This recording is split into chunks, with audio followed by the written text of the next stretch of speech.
Vamos a mirar ahí, capítulo 3, versículo 22, si tienen su Biblia. Estaremos mirando algunas enseñanzas que son parte de las implicaciones del Evangelio. Y vamos a hablar primero de nuestra condición. Capítulo 3, si tienen ahí su Biblia, versículo 22 y 23. Dice: mas la Escritura lo encerró todo bajo pecado, para que la promesa, que es por la fe en Jesucristo, fuese dada a los creyentes. Pero antes que viniese la fe, estábamos confinados, dice la versión de las Américas, encerrados bajo la ley, encerrados para aquella fe que iba a ser revelada. Nuestra condición. Dice el versículo, encerró. Todo estaba como cautivos, todas las vidas de las personas bajo pecado. Todos. Por eso cuando vamos a Romanos dice, por cuanto todos pecaron y están alejados o destituidos de la gloria de Dios. Romanos 3, 9, 10, 11. No hay justo ni aún uno, no hay quien entienda, no hay quien busque a Dios. Todos se han vuelto inútiles. Esa es nuestra condición. Y Pablo aquí a los Gálatas dice que encerró todo, dice el versículo 22, todo bajo pecado. Toda la humanidad, billones a través de la historia, toda la humanidad encerrados, declarados, culpables, cautivos, confinados, están ahí todos. No hay nadie que pueda estar excluido. Todos están encerrados, confinados. Toda la humanidad. En el Antiguo Testamento, por supuesto, como hemos estado hablando de Abraham y de Moisés, la ley y la circuncisión, todos están encerrados, esperando que un día viniera el Salvador. O sea, como dice aquí, la promesa. Dice el versículo 22, para que la promesa que es por la fe en Jesucristo fuese dada a los creyentes.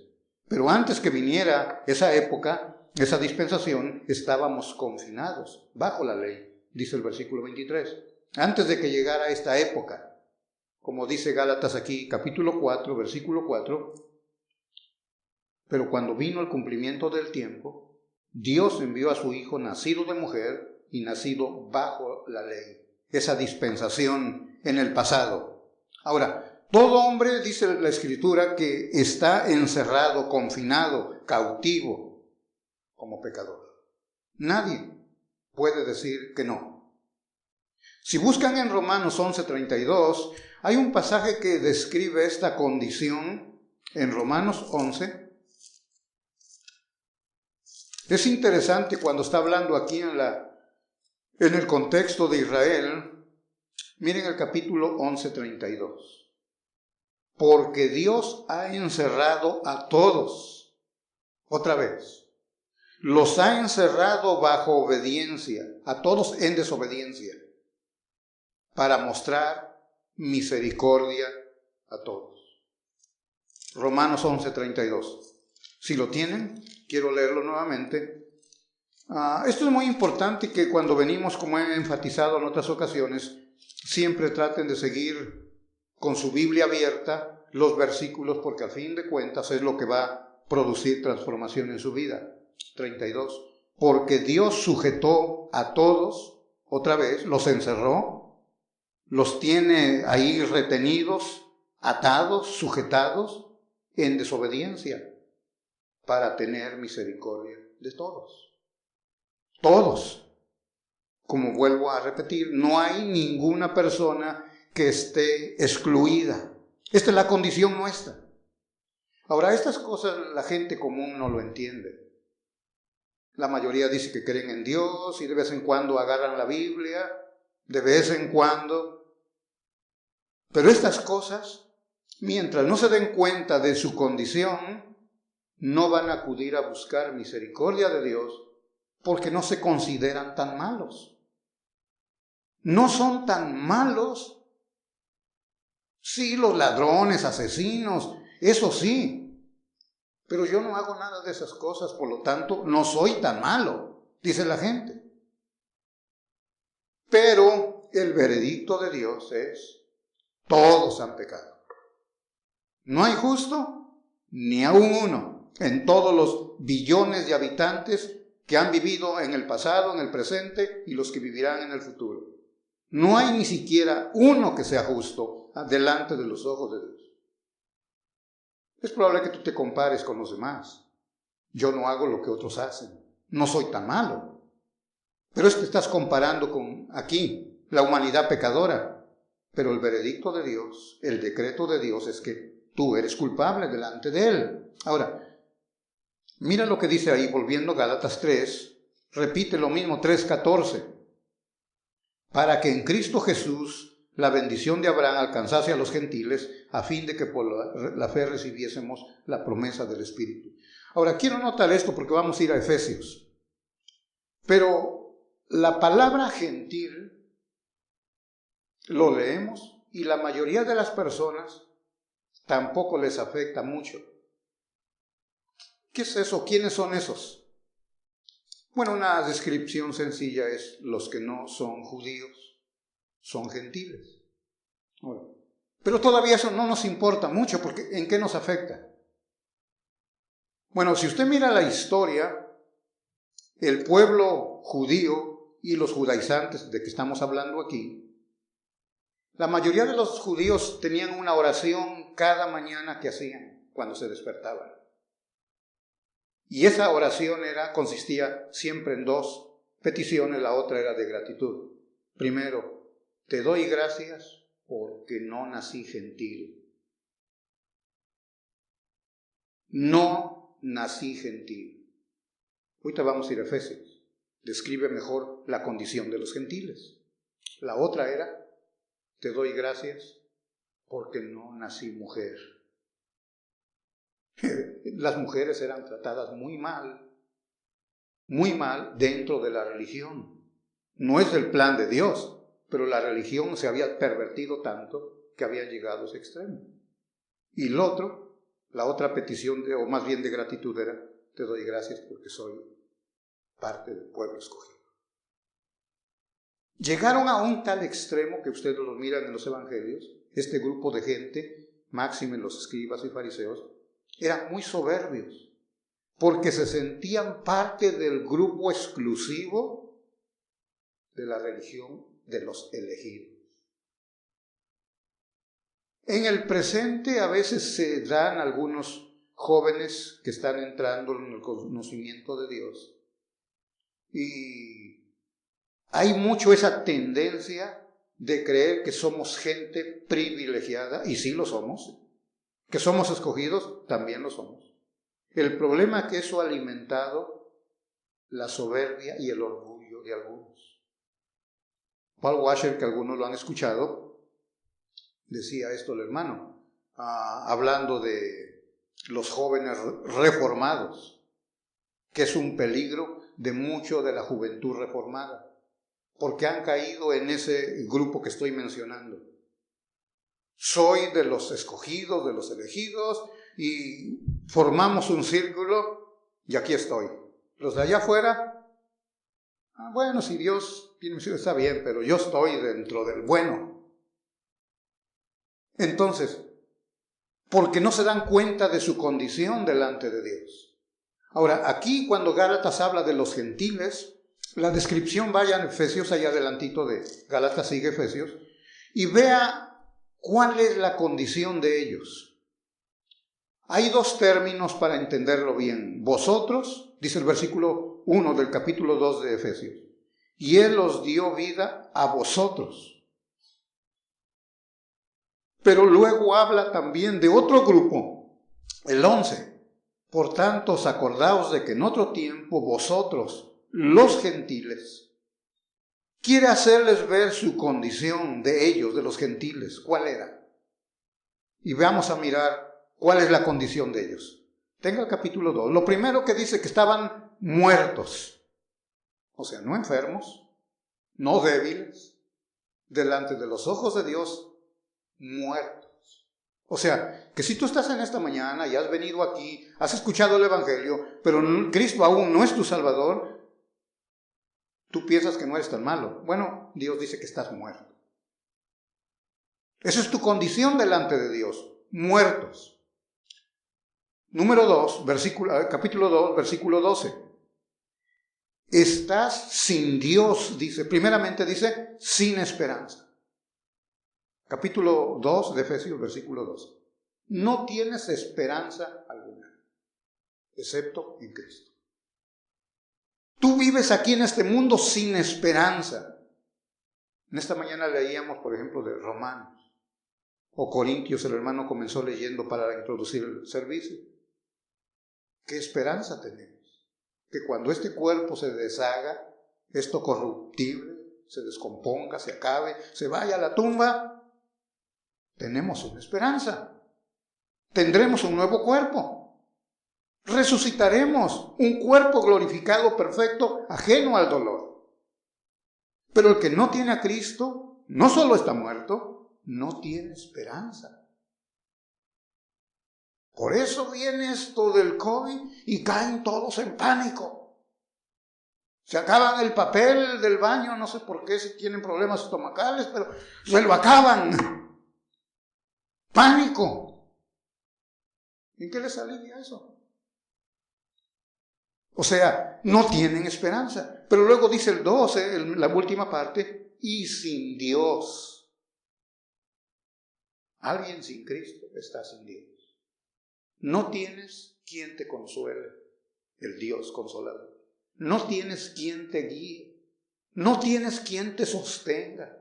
No tienes quien te fortalezca en tiempos de dolor, de aflicción. Estás sin Dios. Pero cuando tienes a Cristo, estás como cantábamos, en la roca bien firme. Que tiemble, que se estremezca el mundo, que vengan las tempestades y tormentas, que venga la enfermedad y la muerte. Estamos firmes en la roca que es Cristo. Pero el pobrecito que no conoce a Cristo, con cualquier cosa se espanta. Hasta la cucaracha lo espanta. Pobrecitos, no tienen esperanza, no tienen a Dios, están viviendo sin Dios. Esa es la condición, muertos, sin esperanza, sin Dios. Mira el versículo 3. Versículo 3. Hijos de ira. Hijos de ira. Merecemos el terrible castigo de Dios. Hijos de ira.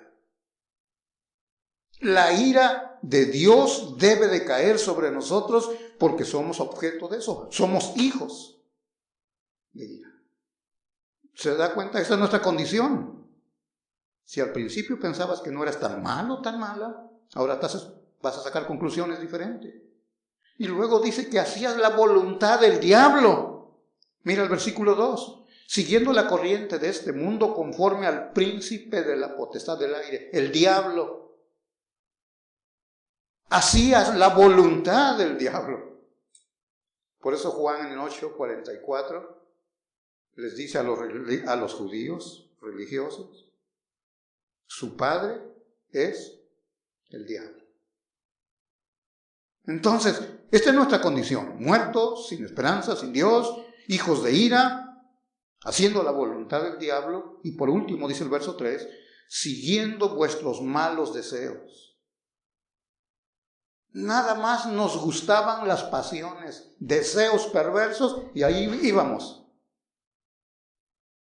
Ahí vamos detrás de eso. Esa es nuestra condición sin Cristo.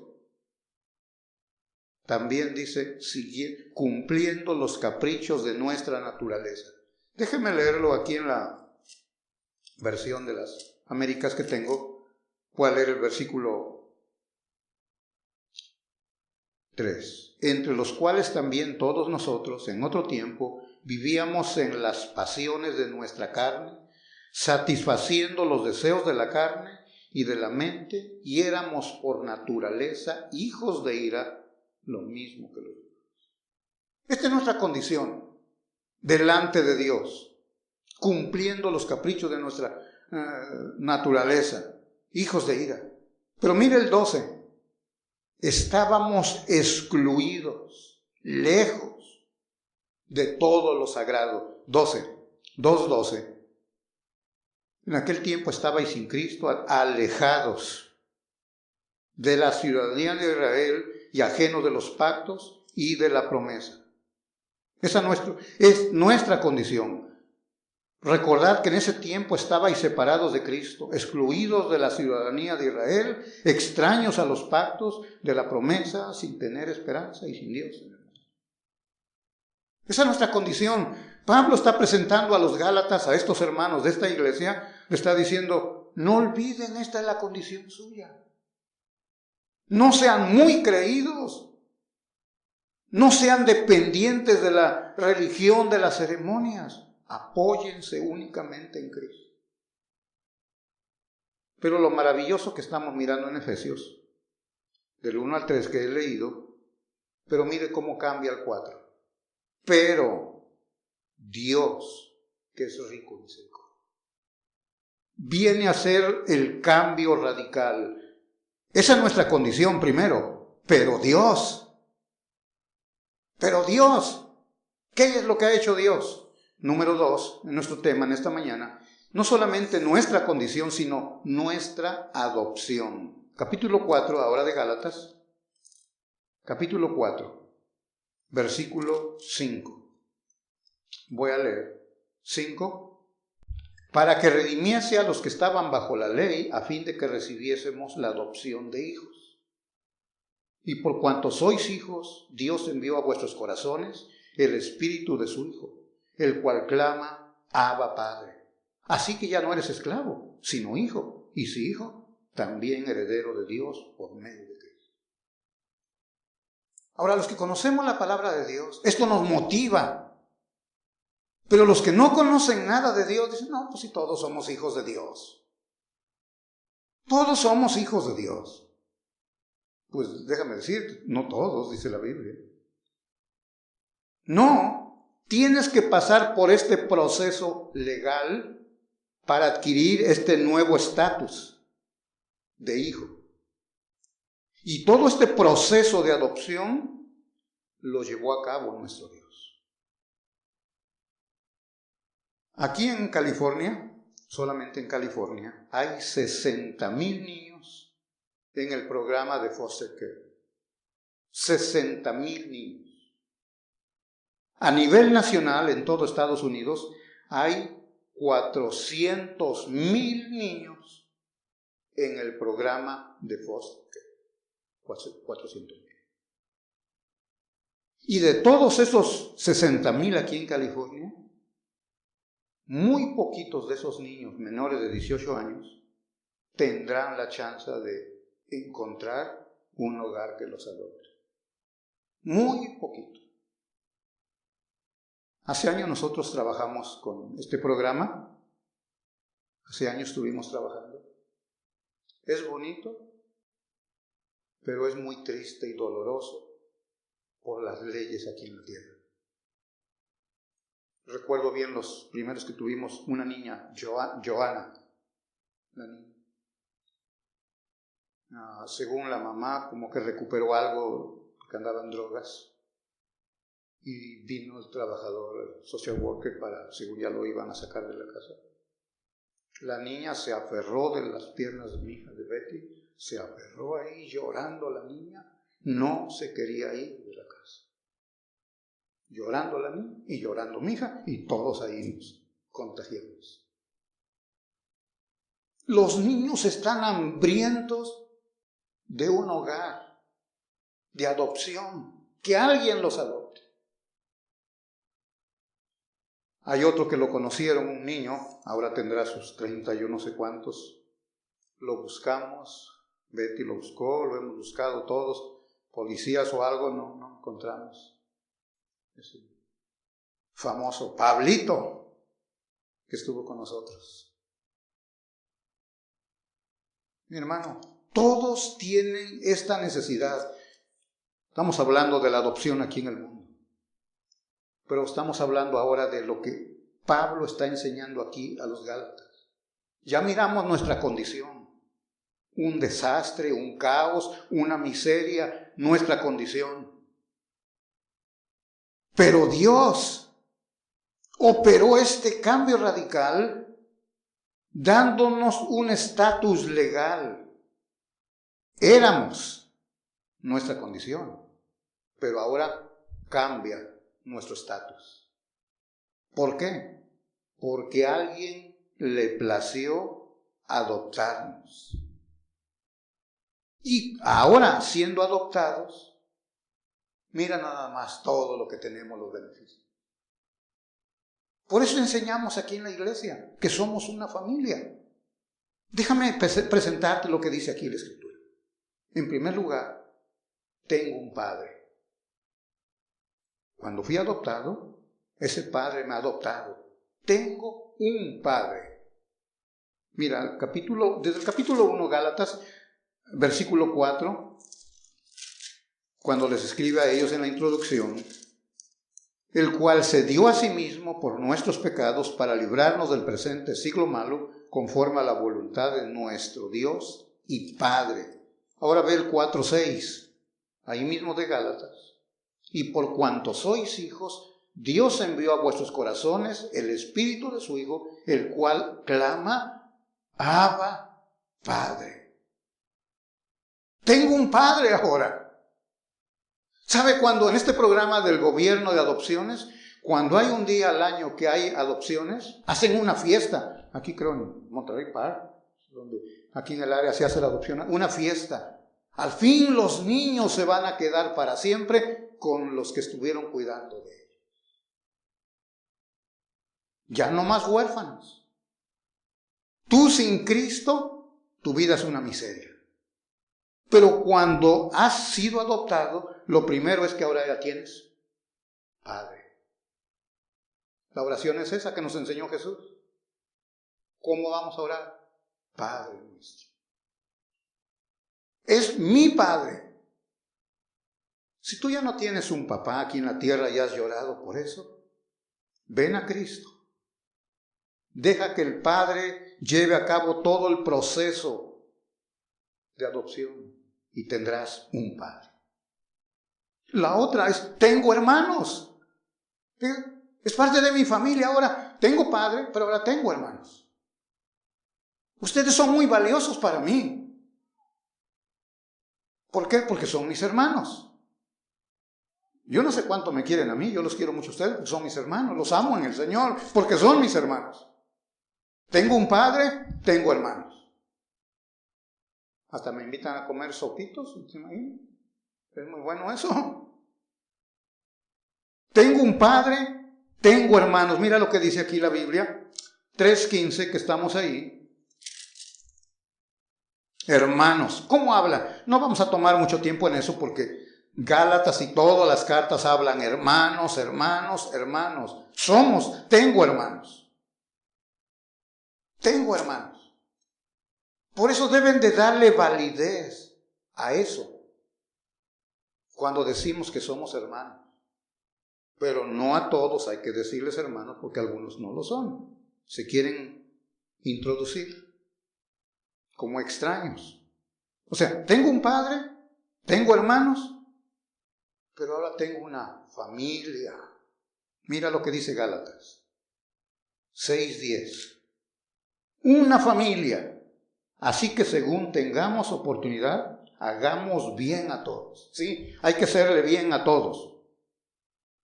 Pero mira lo que dice. Y mayormente a los de la familia de la fe.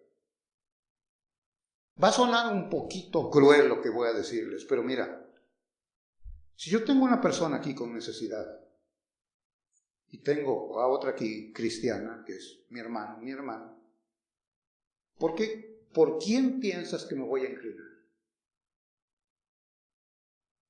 No estamos mezclando sentimientos ni emociones. Estamos sujetándonos a la Escritura. Dice que haga yo bien a todos según tenga la oportunidad, pero mayormente, primeramente, a mi familia de la fe. Si tengo, puedo ayudar a otro, pero primeramente voy a ayudar a mi familia, que somos familia de fe. O como dice en Efesios 2:19, familia de Dios. En Gálatas les llama la familia de la fe, en Efesios 2:19 les llama la familia de Dios. Todos son los beneficios que adquirimos. No se trata de que vengas cada domingo aquí o los miércoles. Se trata que entres en este proceso de adopción y que ahora tengas un padre, tengas hermanos, tengas una familia. En cuarto lugar, otro beneficio es, tengo un estatus legal. Dice el 4:5, cuando habla de esto, habla de hijos adultos. Porque después habla de los niños que necesitan un tutor, un ayo, uno que los cuida. Pero aquí está hablando de un hijo adulto. ¿Se imagina que yo adopte a uno que tiene 30, 40 años? Pues para Dios es normal, está adoptando a todos los que vienen por medio de Cristo. Hay hijos que ha adoptado de 60 años, todavía 70 años. Son hijos ahora. Tienen padre, tienen hermanos, tienen familia y tienen ese estatus legal. ¿Cómo lo sabemos eso? Mira, 4:6. Tengo una relación tan íntima que puedo llamarle Abba Padre. Esa palabra denota intimidad. Es como cuando el hijo o la hija le dice al papá, no, dad o papá. Es cuando le dice papi, daddy. Hay una relación tan estrecha, tan íntima, que ahora disfruto con toda confianza. Puedo llegar a mi padre con tanta intimidad, con tanta confianza. Porque ya soy de él. Soy parte de la familia. Es mi padre, tengo mis hermanos. Tengo mi familia, un estatus legal de hijo y esa relación que tengo con mi padre. Número 6, tengo ese sentido de pertenencia. Dice el verso 6, y por cuanto sois hijos, Dios envió a vuestros corazones el espíritu de su Hijo. Ese sentido de pertenencia. Efesios 1:13 dice que fuimos estampados, sellados como propiedad de Dios. Como pastor he escuchado en los últimos años, hablando con algunas personas, estoy pensando en una mujer ya con sus años, 40 años, y tiene su papá biológico y me dice, nunca he oído la palabra hija. Me llama por el nombre. Nunca he escuchado que me diga hija. ¿Sabes cuánto valor tiene eso para alguien que no tiene padre? Nunca me ha dicho hija. Es triste. Y muchos, a veces en las familias oímos eso. Juan, ven, o María, ven. Pero esa palabra tan tierna, tan íntima, hija, hijo, eso habla de la confianza del padre con el hijo, porque es propiedad de él. Y en Efesios 1:13 dice que fuimos estampados, sellados, estamos protegidos, o sea que nos salvó a crédito nuestro Dios. Fuimos salvos, estamos siendo salvos, y en el día que Él, para la salvación completa. Pero ya estamos reservados, ya estamos protegidos, somos propiedad de Él. O sea, me siento ahora, como dice aquí, puede decirme mi hijo. Ya mi condición se quedó atrás, ahora la relación que disfruto con Él. Mis hermanos, qué maravilloso es esto, los beneficios de ser adoptado como hijo de Dios. Tremendo cambio. Mira, no solamente eso. Número 7. Tengo derechos como hijo. ¿Cuáles son? Mira el 4:1. Aquí de Gálatas y el 7 también. 4:1 y el 7. Pero también digo, entre tanto que el heredero es niño, en nada difiere del esclavo, aunque es señor de todo. El 7. Así que ya no eres esclavo, sino hijo. Y si hijo, también heredero de Dios por medio de Dios. Tremendos beneficios. Era esclavo, mi condición era un desastre, un caos, una tragedia. Me ha adoptado, soy hijo. Y ahora todos los beneficios, hasta heredero soy. ¿Sí? Heredero soy yo. ¿Cuánto tenemos de herencia en Cristo? ¿Cuánta herencia tenemos aparte de la vida eterna? Que nos va a llevar con Él a disfrutar de todo lo que hay. El gozo, una vida ajena al dolor, a la muerte, no enfermedad, no sufrimiento, nada de eso. ¡Qué herencia maravillosa! ¿Por qué? Porque fui adoptado. Entonces mi condición era muy mala, pero Dios en su misericordia, que es rico en misericordia, me adoptó. Nuestra adopción. De no tener nada, ahora tengo todo. Gloria a Dios. Tengo todo. Si vivo, como cantamos, dice Romanos 8, si vivimos, para Él vivimos. Y si morimos, también para Él morimos. Tengo todo en Él. Como dice Efesios 3, soy beneficiado por las inescrutables riquezas del Evangelio. No puedes, mira, ahí buscan adelantito de Gálatas hasta Efesios, capítulo 3. Mira estas palabras, 3:6. 3:6. Que los gentiles, está hablando todos los gentiles, capítulo 2 y 3, dice, son coherederos y miembros del mismo cuerpo y copartícipes de la promesa en Cristo Jesús por medio del Evangelio, del cual yo fui hecho ministro por el don de la gracia de Dios que me ha sido dado según la operación de su poder. A mí, que soy menos que el más pequeño de todos los santos, me fue dada esta gracia de anunciar entre los gentiles, mira, el Evangelio de las inescrutables riquezas de Cristo. ¿Cuánto nos ha dado? Con razón, la Escritura me dice que tengo el derecho, tengo el poder, tengo la autoridad, tengo la potestad de ser llamado hijo de Dios. Juan 1:12. Dice el 11 que a los suyos vino y los suyos no lo recibieron, pero los que le recibieron les dio el derecho, la potestad de ser llamados hijos de Dios. Cuando va primera de Juan 3, versículo 1, dice, mirad, cuál amor nos ha dado el Padre que seamos llamados hijos de Dios.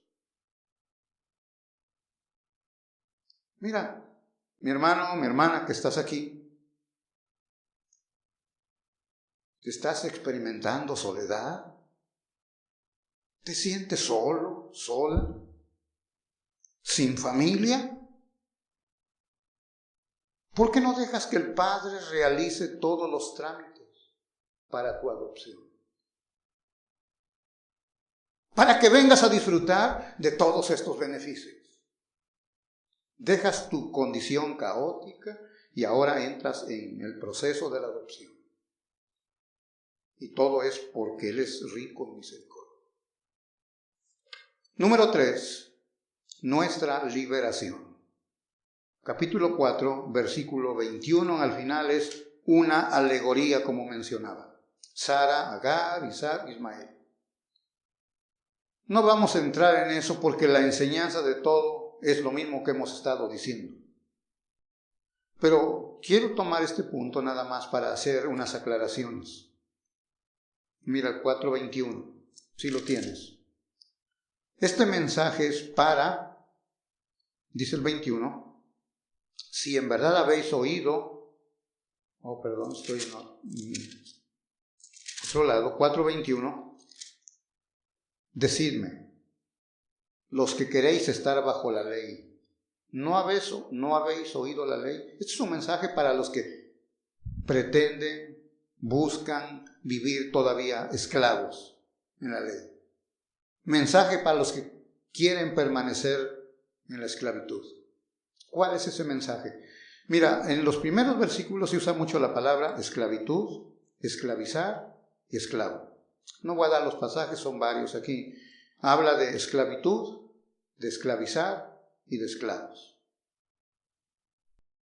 Todos los que quieren hacer esto o vivir de esta manera viven en peligro constante, porque ya lo hemos visto en el capítulo 3 de Gálatas. Todos los que quieren o están bajo la ley, dice que están bajo maldición. Estás bajo maldición porque no puedes guardar la ley.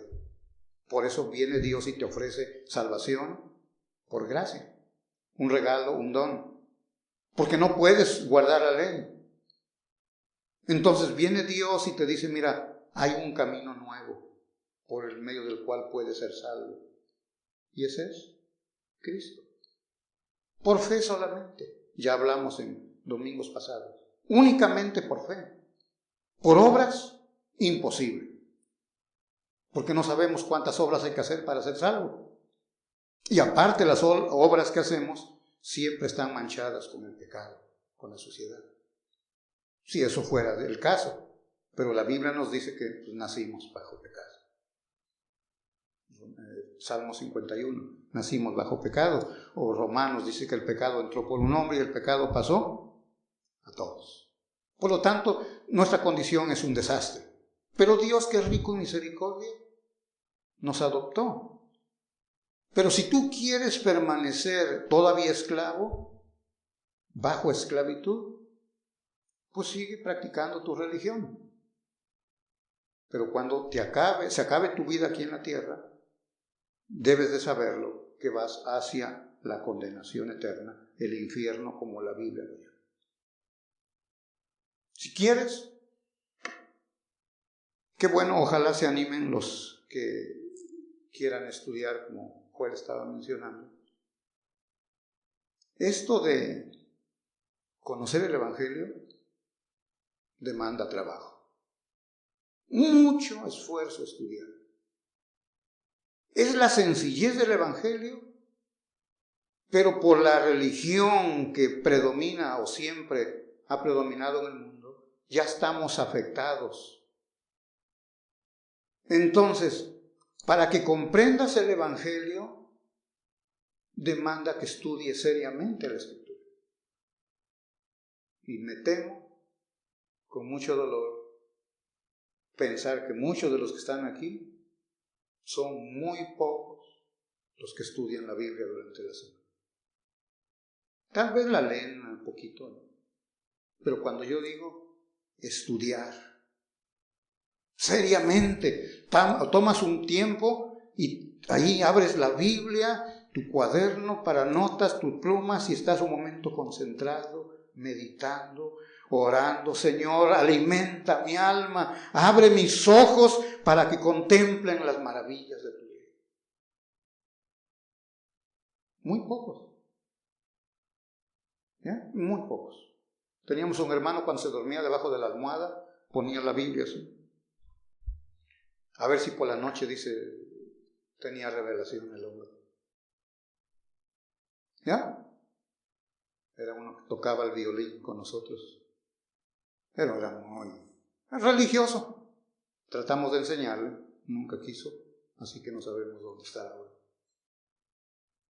Entonces, demanda seriedad. Para que seas libre, debes de conocer primero comprender bien cuál es la función de la ley del Antiguo Testamento. Cuando tú conoces cuál es la función, te liberas. Es lo que he tratado de enseñar sobre esto. Un uso legítimo de la ley. Ya lo vimos aquí en Gálatas. ¿Es para qué? Por el conocimiento del pecado. Fue añadida para eso. No es para salvación. Es un ayo, que lo vamos a mirar después, pero el ayo es un tutor en nuestro lenguaje actual. Era alguien que le encargaban el niño, usualmente el tutor era un esclavo de confianza en la casa, que le encargaban al niño chiquito para que lo cuidara, lo instruyera, y el niño, aunque era heredero porque era el hijo del dueño, de su papá, tenía que hacer caso el niño al tutor, porque el tutor era para cuidarlo y enseñarlo. Esto es muy interesante. Imagina, tú estás cuidando a un niño, tiene que obedecerte, tú le enseñas, pero llega la edad cuando es declarado adulto, lo declaraban ellos a los 13 años, a los judíos a los 13 años adulto, se cambiaba todo. El niño que tú le enseñabas, lo corregías, ahora él te va a dar órdenes, porque tú eres el siervo. Él ahora sí ya tiene autoridad legal para disponer de los bienes de su padre. Entonces, la ley, esa es la similitud que tiene. La ley estaba, como dice, fue añadida hasta que llegara la promesa de Cristo. No era para que te salves, te estaba guardando, restringiendo, protegiendo, señalándote la venida del Mesías. Cuando ya llegó Él, la ley ha cumplido su propósito. Ya cumplió su propósito. Porque la ley, si pudiera, como dicen Galatas que ya vimos, si la ley por ella pudiera ser salvo, pues entonces ya no necesitaríamos un Salvador. ¿Se recuerda cuando estaba Cristo en Getsemaní orando? Padre, si es posible que pase esta copa, hablando del dolor que le venía, la cruz, todo el sufrimiento de Cristo. Padre, si es posible que pase esta copa. O sea, quería decir Cristo, Padre, si es posible salvar al hombre sin beber esta copa amarga. ¿Ve que no hubo ninguna respuesta? El Padre guardó absoluto silencio. ¿Por qué? Porque no había otra forma como salvar al pecador. Cuando ya llegó a la cruz y está crucificado, desde las 12 hasta las 3 de la tarde, tinieblas cubren toda la tierra. Y vuelve a rogar, a suplicar con ese grito el Señor Jesús. Dios mío, ¿por qué me has desamparado? El Padre abandonó a mí. ¿Hubo respuesta? Dios lo dejó que muriera en la cruz. Murió y la respuesta del Padre vino después. Terremoto, ya miramos todo lo que pasó en su muerte. No hay otra forma. Necesitas, si quieres verdadera libertad, deja tu religión y ven a Cristo. El único que te puede hacer libre. Juan capítulo 8 dice, conoceréis la verdad y la verdad os hará libre. Si el Hijo os libertare, seréis verdaderamente libres. Juan 8, 32. Seréis verdaderamente libres. Despréndete de todo y ven a Cristo. Es el único en el cual vas a encontrar salvación. Para ser libre de la ley, debes de comprender esto, que la ley es nada más un tutor, fue añadida. Es todo, nada más, no tiene nada. Somos libres, permanezcamos libres. 4:31 dice, de manera, hermanos, que no somos hijos de la esclava, sino de la libre. Esa es la alegoría. Y el capítulo 5, verso 1 dice, estad pues firmes en la libertad con que Cristo nos hizo libres. Olvídate de toda ceremonia, liturgia y todo ese tipo de cosas. Cristo es el que te hace libre. Busca Juan 8, que ahí vamos a terminar en esta mañana. Estaba citando el pasaje, búsquelo en sus Biblias.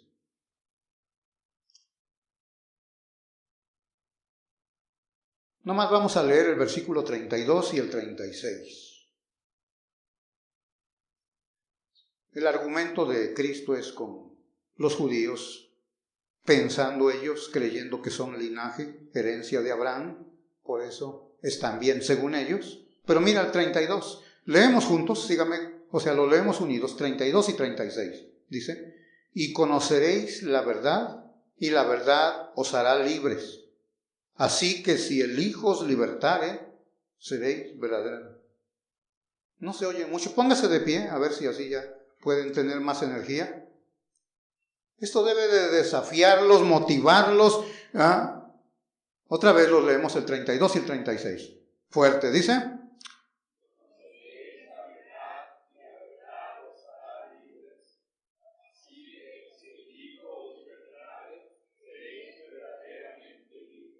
Gloria a Dios. Mi condición, que fue un caos, quedó en el pasado. Y todo porque Dios, que es rico en misericordia, me adoptó y ahora me ha hecho libre. Libre estamos, porque ahora Dios llevó a cabo todo este proceso. Oramos. Padre, muchas gracias, Señor, por tu palabra. Nos muestra nuestra miseria, Señor, y te rogamos que tu Espíritu Santo confirme estas benditas verdades y nuestro corazón soberbio, rebelde siempre, pueda reconocer esa condición caída de miseria, sin esperanza, sin Dios en este mundo, objetos de la ira, muertos. Oh Dios, es una condición triste y miserable. Pero Dios, que es rico en misericordia, nos adoptó. Y al ser adoptados, ¿cuántos beneficios tenemos, Señor? Tenemos Padre. Tú ahora eres nuestro Padre. Tenemos hermanos. Tenemos una familia. Somos herederos. Tenemos una comunión íntima contigo. No estamos solos. Ahora somos propiedad tuya, Padre. Señor, gracias, porque ahora en Cristo descubrimos que nos hiciste libres, Señor. Gracias, bendito Dios. Que tu nombre sea adorado y que tu iglesia, y aún los que no conocen todavía la salvación, que en esta mañana, Dios mío, se den cuenta de su condición miserable delante de ti. Muchas gracias, Padre. Te adoramos y te glorificamos en el nombre de Cristo.